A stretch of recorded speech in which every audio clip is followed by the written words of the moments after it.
Okay, we are still in section 8.2, and I wanted to try to finish up that section here in this video. We're talking about inequalities, and here's a definition. It says the expression a less than x less than b, of course a has to be less than b, a and b are numbers. This is called the compound inequality, and it means that a is less than x and x is less than b if you were to split it. Okay, and here's what that looked like in interval form. Let's take a look at problem 5. We're going to be solving some inequalities, some compound inequalities here. And then we'll use interval notation to give the answer, and we'll also graph the solution on the number line. Okay, part A, I want to solve this inequality. Negative 4 less than or equal to 9x plus 14 less than 21. So the first thing that I'm going to do is I'm going to apply the definition and split it into two inequalities. Now when I split it, I'll need to write the word and in the middle. Okay. Our word choice, and versus or, is going to be important later on. I'll be talking about that down here. Okay, so more on that later. I'm writing the word and here for splitting a compound inequality. So by splitting this, I can then focus on the two inequalities individually. So on both of these, I'm going to have to subtract 14 and then divide by 9. Well, on the first one, if I subtract 14 and then divide by 9, 9's a positive number, so I don't need to flip the sign. Remember, you only do that when you multiply or divide by a negative on both sides. And so it looks like x is greater than or equal to negative 2. And do the same thing over here. Subtract 14 and divide by 9. When I subtract 14 from both sides and then divide by 9, again 9 is a positive, so I won't be flipping the sign. Looks like x is less than 7/9. Alright, so what we're saying then is that negative 2 is less than or equal to x, and x is less than 7/9. Here's that statement written back in a compound form. Now, I need to give my answer using interval notation. Okay, so remember, smaller number first, bigger number second. I'm including the left endpoint, with that being less than or equal to. So I'd want to bracket there by negative 2, and then a parentheses over on the other end.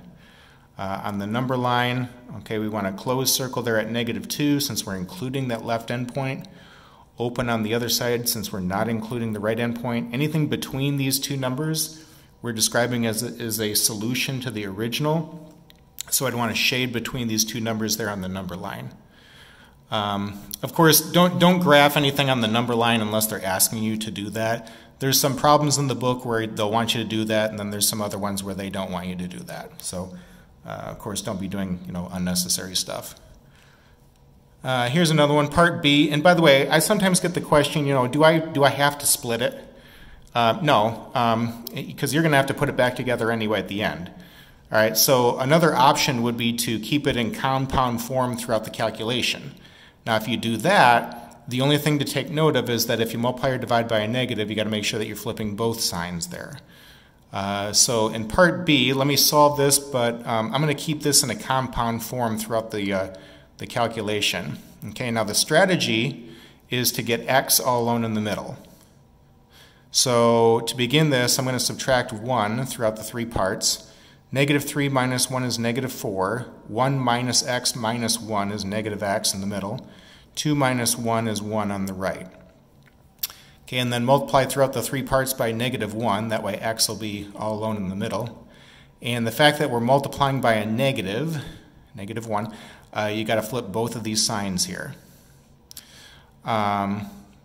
So anything that is between negative 1 and 4, including 4, is going to be okay to use. Now over here, I've kind of rewritten this so that we see the smaller number first, bigger number second. You don't need to do that. Okay, it's just a kind of a preference thing. Although when we use our interval notation, we need to make sure that the order is there: smaller number first, bigger number second. Okay. I'm including 4, so I'd want to bracket by 4. I'm not including negative 1, so I'd want a parentheses there over on the other side. Okay, and the number line, close circle at 4, open on the other side. You're shading everything in between, since everything in between -1 and 4, including 4, is a solution to the original inequality.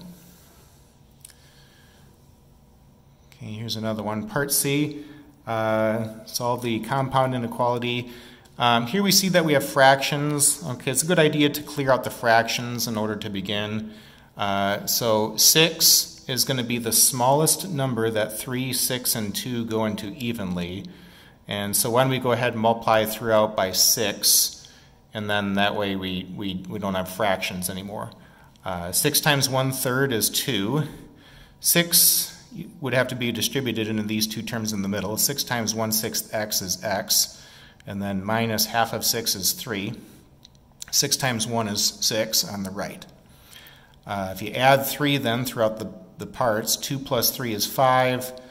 X minus 3 plus 3 would be x in the middle. 6 plus 3 is 9 on the right. Okay, anything between 5 and 9 would be a solution then to this statement. Parentheses on both ends there. Okay, and then part D, we have, now in part D we don't have a compound inequality. A compound inequality is sometimes called the three-part inequality just because there's a left part, a middle part, and a right part type deal. I don't have that here. Okay, I have two individual groups that I'm working with, not one overlapping group. Okay, or is a keyword that kind of gives that away, and that this is not a compound inequality. That's all right. I'll just solve these two individually and then give my answer.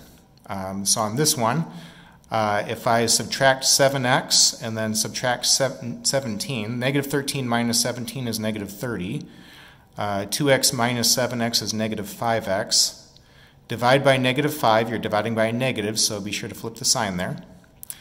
And over here, I'm going to subtract 5x from both sides and then add 5 to both sides.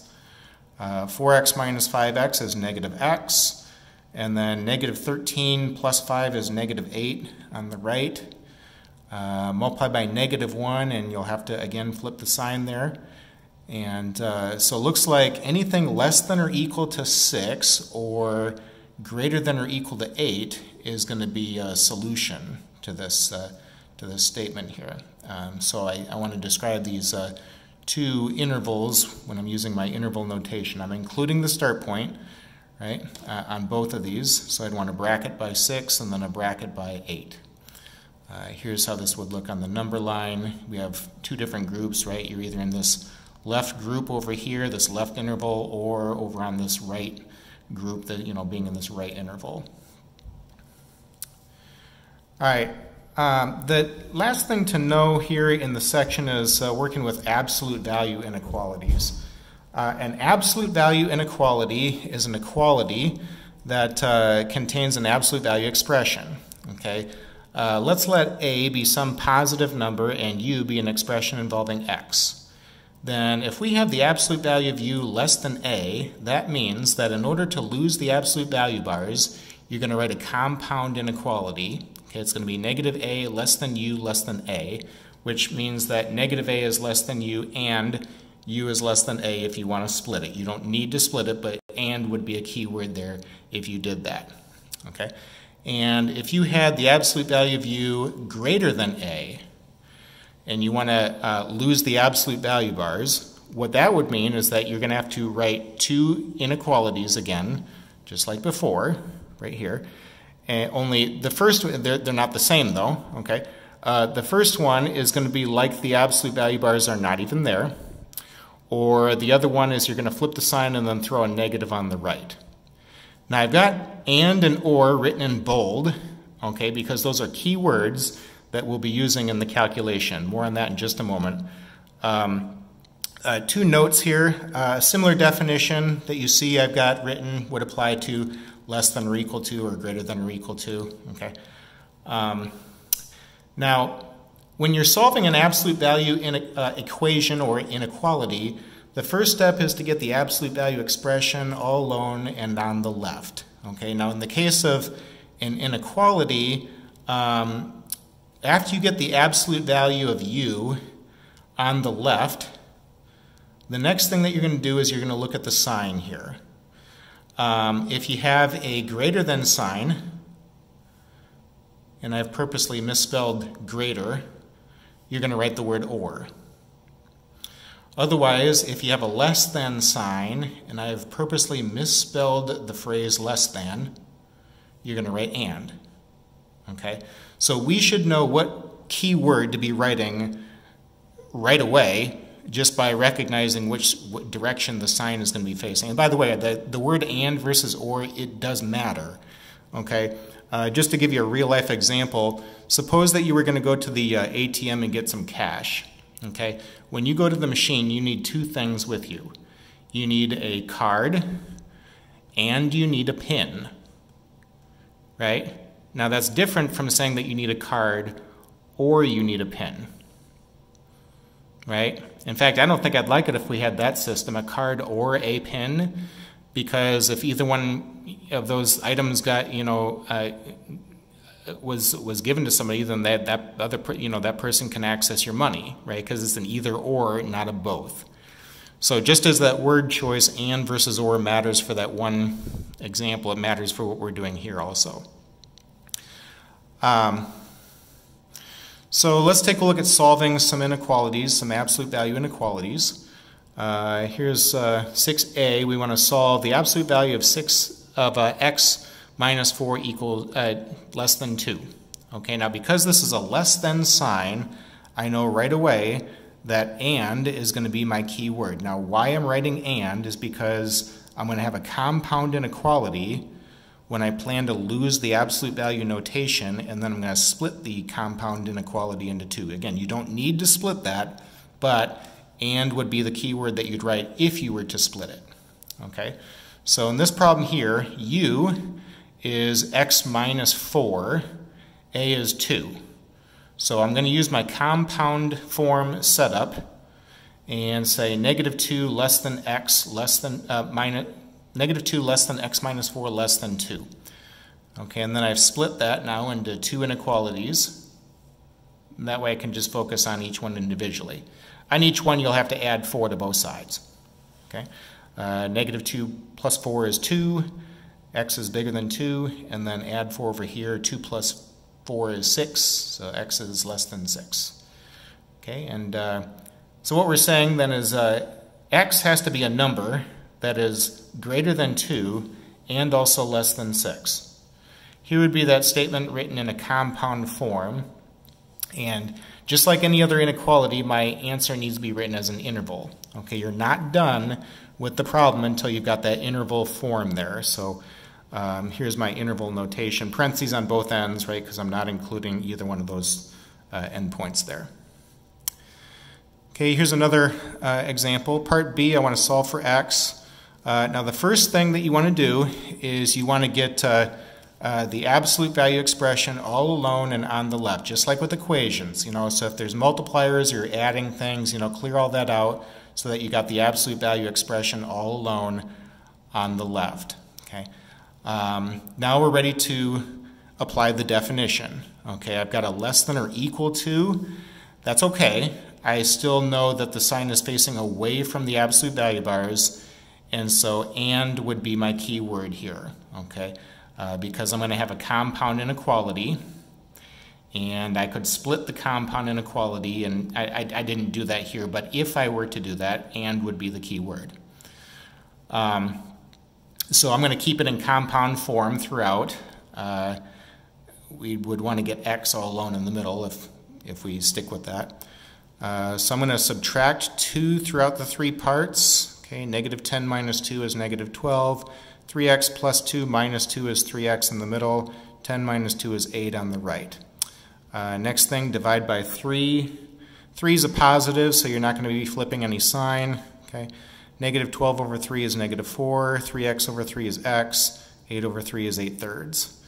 Negative 4 to 8 thirds with brackets on both ends, since you're including the 2 endpoints there, that'd be my answer written as an interval notation. On the number line, whenever you have an and situation, you will always have 2 numbers and you'll be shading in the middle. Okay, that will always happen with an and situation, because you're describing an overlap of two different groups there. All right, here's another one. Same deal, solve for x. So, okay, absolute value of x plus 3 greater than or equal to 2. I've got a greater than or equal to, but the sign is facing towards the absolute value bars, right? So or is going to be my keyword that I'll be writing. One of the inequalities is like the absolute value bars are not even there. The other one, I've got to flip the sign and then throw a negative on the right. Okay, so I've done that. Flip the sign, throw a negative on the right over here.